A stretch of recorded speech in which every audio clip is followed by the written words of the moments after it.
राम राम। कई बार आप बड़ा कोई काम करते हैं, मानिए भगवान के लिए कुछ करते हैं, कोई मंदिर बनवाते हैं, तो आप अपना उस मंदिर पर अधिकार समझने लगते हैं। एक नगर के बहुत बड़े सेठ थे, उनके करोड़ों के बिजनेस चलते थे, लेकिन वो दानी भी थे। उन्होंने अपने नगर में अनेकों मंदिर बनवाए, भगवान की मूर्ति स्थापना कराई, लेकिन उनके पास मंदिरों में जाने का एक बार भी समय नहीं था।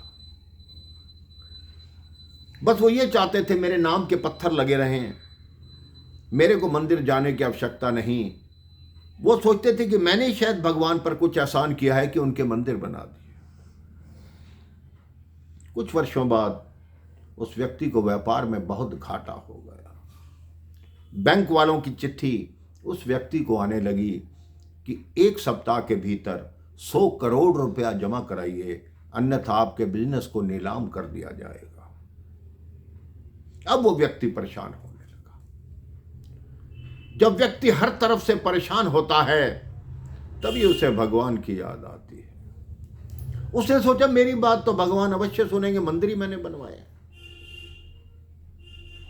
उन्होंने एक दिन सुबह सुबह मुंह अंधेरे उठकर फटाफट स्नान किया कि मैं सबसे पहले मंदिर पहुंच जाऊं और भगवान से मांग कर लूं। ये ना हो कोई मेरे से पहले खड़ा हो और भगवान उसकी बात पे बिगड़ जाएं और मुझे ना दें।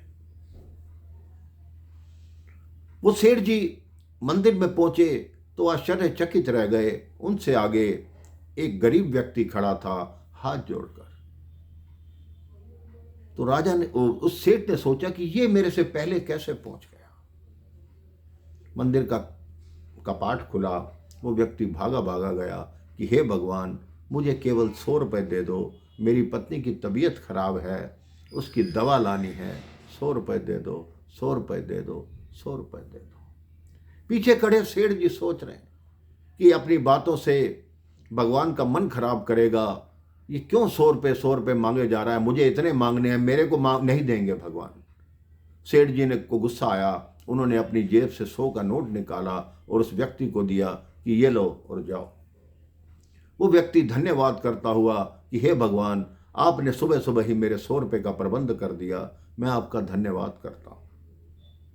अब सेठ जी भगवान के सामने सर झुकाने खड़े हो गए। कहते हे भगवान, मैंने आपके मंदिर बनवाए, मैंने आपका स्थान बनवाया, मुझे 100 करोड़ की आवश्यकता है, कृपया मुझे दे दो। जब सेठ जी ने बहुत बार कहा तो मूर्ति से आवाज आई कि तूने उस भिखारी को इसलिए भगा दिया कि मेरा मन न खराब हो जाए। अब तेरे जैसे भिखारी की मांग पूरी करने के लिए मैं तेरे से बड़ा कोई सेठ बुलाता हूं, तभी तो तेरी मांग पूरी होगी। तू तो उस भिखारी से भी गया हुआ है, वो तो 100 रुपये मांग रहा था, तू तो सीधा 100 करोड़ मांग रहा।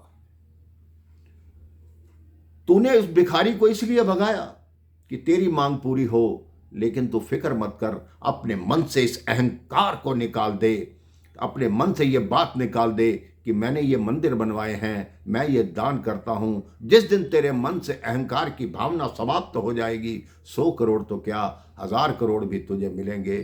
सेठ की आंखें खुल गई, वो नतमस्तक होकर भगवान के चरणों में गिर गया कि हे प्रभु, मुझे क्षमा करो, आज के बाद इस जीवन में कभी भी कोई ऐसी बात नहीं करूंगा जिसमें अहंकार का भाव झलकता हो।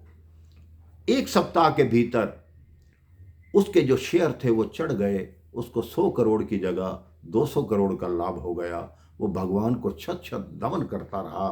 उसने प्रतिदिन का नियम बना लिया कि अब मैं भगवान के मंदिर रोज जाऊंगा और अपने मन में कभी अहंकार का भाव नहीं लाऊंगा। राम राम, जय श्री राम।